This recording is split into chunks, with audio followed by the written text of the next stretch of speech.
এরই আপনি খেলাধুলা করেন না, আপনি জানেন মৃত্যুবরণ আপনাকে করতেই হবে।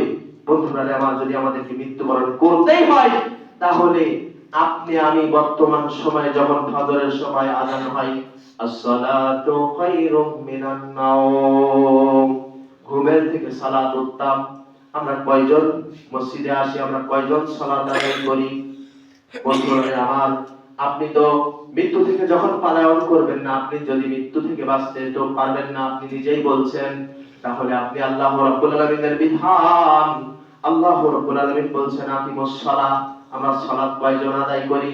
আল্লাহ রাব্বুল আলামিন বলছেন ওয়াতুজ যাকাত, তোমরা যাকাত প্রদান করো, আমরা কয়জন ব্যক্তি যাকাত প্রদান করি? বন্ধুরা আমার, এজন্য মহান আল্লাহ রাব্বুল আলামিন কোরআনুল কারীমের ভিতরে বলছেন আহসানু আমালা, আমাদের মৃত্যু হওয়ার আগেই আমাদেরকে আহসানু আমালা অর্থাৎ উত্তম আমলকারী হিসেবে আমাদেরকে নিজেদেরকে তৈরি করতে হবে। আপনি একবার ভাবুন তো, আপনি আপনার নিজেকে উত্তম আমলকারী হিসেবে তৈরি করতে পেরেছেন কিনা? পেরেছেন? উত্তম আমলকারী হিসেবে আপনি আপনার জীবনটাকে পরিচালনা করতে পারছেন কিনা আপনি একবার ভেবে দেখুন। আহসানু আমালা, যদি আপনার উত্তম আমল না থাকে, তাহলে দারুল বারজাখ জগতে যে আপনার অবস্থা কি হবে?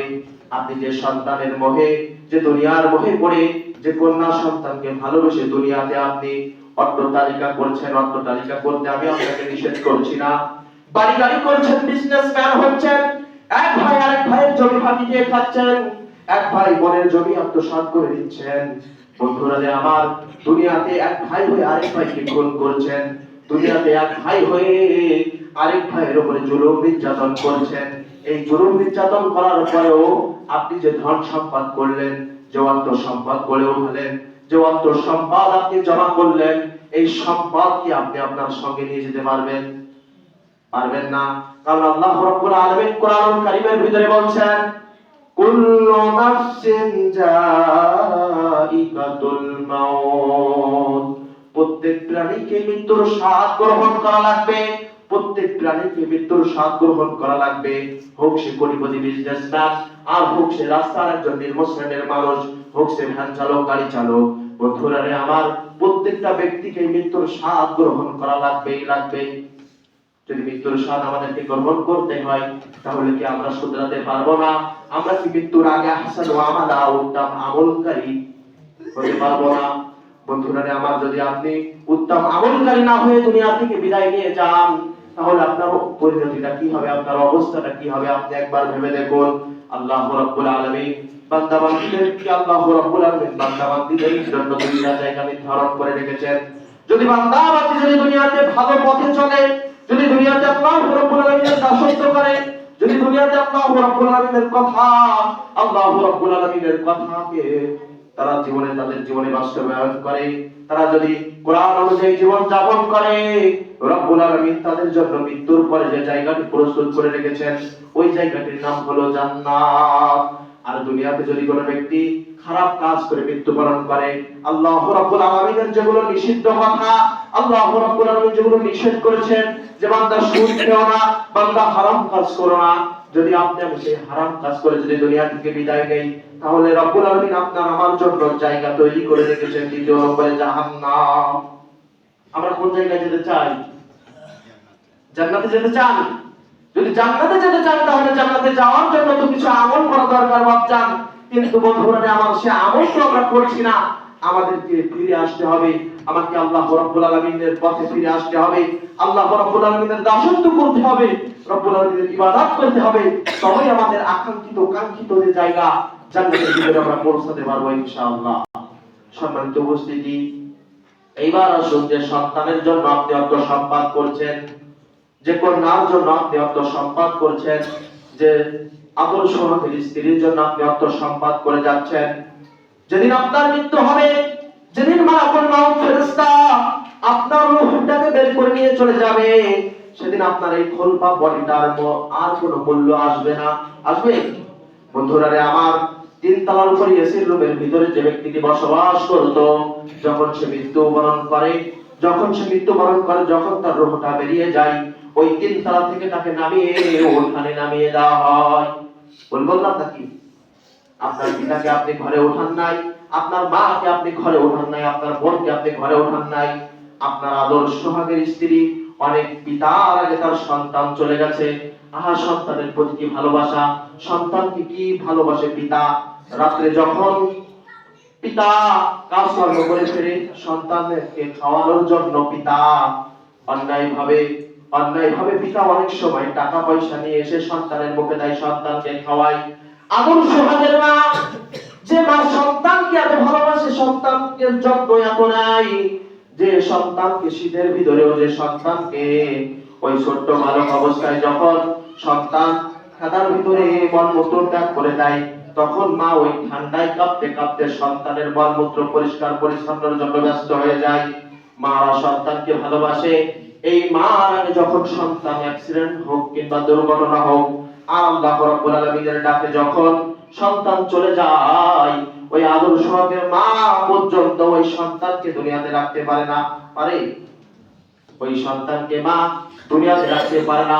তাহলে বন্ধুরা রে আমার, এইবার আসুন পিতা আপনার কাছে, আপনি আপনার সন্তানের জন্য, সন্তানের লালন পালনের জন্য পৃথিবীতে যত মানুষ অর্থ সম্পদ গোছায়, যত গাড়ি বাড়ি করে, সবই কিন্তু করেছে যে তার সন্তানের জন্য। যেমন পূর্বপুরুষ আস্তে আস্তে ভাঙিয়ে চুরিয়ে খাবে, কিন্তু বন্ধুরা রে আমার, যে সন্তানের জন্য আপনি অন্যায়ভাবে অর্থ সম্পদ গুছিয়ে রেখে গেলেন, গচ্ছিত করে রেখে গেলেন, সেই সন্তান পর্যন্ত আপনার খোঁজ একবার নেবে না। সেই সন্তান পর্যন্ত আপনার মৃত্যুর পরে 2 মাস 3 মাস পরে আপনার খোঁজ আর নেবে না। আপনারাও অনেকে আছেন যে আপনার পিতার খবর নেন না। আপনারা এখন দুনিয়াবীর এই মোহে, দুনিয়াবীর এই ভালোবাসার ভিতরে পড়ে গেছেন। বন্ধুরা আমার, এজন্য আমি আপনাদেরকে বলতে চাচ্ছি, যদি আপনার মৃত্যু হয়, আপনি যেহেতু বললেন যে মৃত্যু আমাদের হবেই হবে, এ নিয়ে আমাদের খেলাধুলা নাই, যদি আপনি কথা বিশ্বাস করে থাকেন, তাহলে বন্ধুরা আমার, হাসান ও আমালা, উত্তম আমলকারী হওয়ার জন্য প্রস্তুতি গ্রহণ করুন। যখন তখন আপনার মৃত্যু হয়ে যেতে পারে, মৃত্যু থেকে আপনি বাঁচতে পারবেন না, মৃত্যু থেকে আপনি পালায়ন করতে পারবেন না। যুবক ভাই, তুমি তো এখন ভাবছো যে আমি এখন মরবো না, 80 বছর 50 বছর যখন বয়স হবে তখন মৃত্যুবরণ করবো। না, এখান থেকে 2 জুম্মা আগে ঢাকা পূর্বাচল পিংলাং মসজিদ থেকে খুতবা দিয়ে বাসায় আসছি। রাজবাড়িতে এসে দেখলাম বিশাল লাইন, বিশাল জ্যাম বেঁধে গেছে, কোনো গাড়ি আর সামনে আগাইতে পারে না। সামনে আমি বাস থেকে নেমে, গাড়ি থেকে নেমে সামনে হাঁটতে হাঁটতে কিছু দূরে এগিয়ে গেলাম। এগিয়ে যে দেখি একটা বাস উল্টে গেছে। একটা বাস উল্টে যে একটা যুবক, সর্বোচ্চ হলে 18 বছর 20 বছর বয়স হবে, তার চেহারা একদম নুরানি চেহারাটা মাশাআল্লাহ সুন্দর চেহারা। ওই যুবক ওই বাসের ভিতরে ছিল, যে বাসটি অ্যাক্সিডেন্ট করেছে। ওই যুবকের এই অর্ধেকের উপরে বাস পড়েছে, এই অর্ধেক বাইরে ফায়ার সার্ভিস মেশিন দিয়ে দেখলাম উঁচু করে বের করলো। ওই যুবকের নিচের দেহ একদম চিপসে গেছে, পাছা দিয়ে পর্যন্ত তার নাড়ি বেরিয়ে গেছে। বন্ধুরা আমার, কোথায় আছেন? আপনি বাঁচতে পারবেন? যুবক ভাইরা, এই জন্য আমাদেরকে উত্তম আমলকারী হতে হবে, আহসানু আমালা হতে হবে। কারণ আল্লাহ রাব্বুল আলামিন বলেছেন, আইনামা তাকুনু ইয়াতিকুমুল মাউত, কোন ব্যক্তি মৃত্যু থেকে পালন করতে পারবে না, মৃত্যু থেকে কোন ব্যক্তি পালন করতে পারবে না, মৃত্যু থেকে বাঁচতে পারবে না। সম্মানিত উপস্থিতি, কাজেই আপনি আমি যে অবস্থায় আছি বর্তমান সময়ে, আপনি আমি যে হালাল হারামের ভিতরে ডুবে আছি, আপনি যে হারামের ভিতরে আমরা এখন বর্তমান সময়ে ডুবে আছি, এই হারামরত থাকা অবস্থায় যদি আমরা মৃত্যুবরণ করি, এই দুনিয়াতে এই হাসান ও আমালা উত্তম আমলকারী না হয়ে যদি আপনি আমি মৃত্যুবরণ করি, তাহলে আপনার আমার পরিণতিটা কি হবে? ওই অন্ধকার কবরের ভিতরে আপনার ডাইনেও কেউ নেই, বামেও কেউ নেই, ওপরেও কেউ নেই। আপনার ডাইনেও মাটি, নিচেও মাটি, বামেও মাটি, আপনার পাশে কেউ নাই। ওই অন্ধকার বাসবাগানের ভিতরে ওই মাটির নিচে আপনাকে থাকতে হবে। 2-1 মাস পর আপনার এই দেহটি, 2-1 মাস বলা ভুল, 1 সপ্তাহ 2 সপ্তাহ পর আপনার এই দেহটা আস্তে আস্তে পচনশীল হয়ে যাবে, বসতে বসতে এক সময় মাটির সাথে ক্ষয়ে যাবে। এজন্য রাব্বুল আলামিন বলেন, মিনহা খালাকনাকুম ওয়া ফিহা নুইতুকুম ওয়া মিনহা নুখরিজুকুম, মাটি থেকে আমি মানুষদেরকে তৈরি করেছি, ইনসানকে মাটি থেকে তৈরি করেছি, আবার সেই মাটিতেই তাদেরকে মিশে যেতে হবে। বন্ধুরা আমার, এবার আসুন, আপনি আমি যে বর্তমান অবস্থায় আছি, এই অবস্থায় যদি মৃত্যুবরণ করি, আমাদের এই মৃত্যু কি ভালো হবে, নাকি আল্লাহর নবী বিশ্ব নবীর যুগে আল্লাহর নবীর সাহাবী আজমাইনদের মৃত্যু যেমন ছিল তেমন মৃত্যু হলে আমাদের ভালো হবে? বন্ধুরা আমার, এবার আসুন, আল্লাহর নবী বিশ্ব নবীর যুগে, আল্লাহর নবী বিশ্ব নবীর যুগে আল্লাহর নবীর চেহারা আর সেই সাহাবীর চেহারা ছিল একই রকম। বন্ধুরা আমার, আল্লাহর নবীর চুল আর সেই সাহাবীর চুল ছিল একই রকম, তার চেহারা এবং আল্লাহর নবীর চেহারাটা অনেক একরকম দেখতে ছিল, যার কারণে উহুদ যুদ্ধে কাফেররা মনে করেছিল যে কুতিলা মুহাম্মদকে নিহত করে দিয়েছি, মুহাম্মদকে শহীদ করে দিয়েছি। কিন্তু আসলে মুহাম্মদ সাল্লাল্লাহু আলাইহি ওয়াসাল্লাম মৃত্যুবরণ করেননি, মৃত্যুবরণ করেছিলেন মুসাব বিন উমাইর। সম্মানিত উপস্থিতি, এই যুবক ভাই আপনি খেয়াল করে দেখুন, আল্লাহর নবীর যুগে যে সাহাবীরা ইসলামের পথে জীবন দিয়েছে, আহসানু আমালা, উত্তম আমলকারী হওয়ার জন্য যে সাহাবীরা জীবন দিয়েছে, তাদের পরিণতি আর আপনি মৃত্যুবরণ করলে আপনার পরিণতি কি হবে, তাদের আশা আকাঙ্ক্ষা কেমন ছিল আর আপনার আশা আকাঙ্ক্ষা কেমন। আপনার তো আশা আকাঙ্ক্ষা একটু নেইমারের মতন হব, একটু মেসির মতন হব। আপনার তো আশা আকাঙ্ক্ষা ইহুদি খ্রিস্টানের মতন চুল কাটবো। আপনার তো আশা আকাঙ্ক্ষা দুনিয়াতে হাঙ্গামা দাঙ্গামা করে বেড়াবো। কিন্তু আল্লাহর নবীর যুগে 20 বছরের যুবক, তরুণ যুবক, যার রক্ত টকবক করে ফুটছিল, সেই যুবক পর্যন্ত ইসলামের সুধা পান করে, সেই যুবক পর্যন্ত ইসলামকে ভালোবেসে ইসলামের পথে তাদের জীবন ব্যয় করে দিয়েছে। বন্ধুরা, দেই নাই অনেক কাহিনী আপনারা শুনেছেন। আল্লাহর নবী বিশ্ব নবীর একজন বিশ্বস্ত সাহাবী, প্রিয় একজন সাহাবী, সাহাবীটির নাম হলো মুসাব বিন উমাইর। পিছন থেকে কথা বলেন, সাহাবীটার নাম কি? মুসাব বিন উমাইর। বন্ধুরা আমার, উমাইরের সন্তান মুসাব বিন উমাইর মক্কার জীবনে একজন বিজনেসম্যান, একজন ধনাঢ্যবান ব্যক্তির সন্তান হলো মুসাব। যে মুসাব একবার যে পোশাক পরতো, একদিনে যে পোশাক পরতো, সেই পোশাক দ্বিতীয়বার আর পরতো না।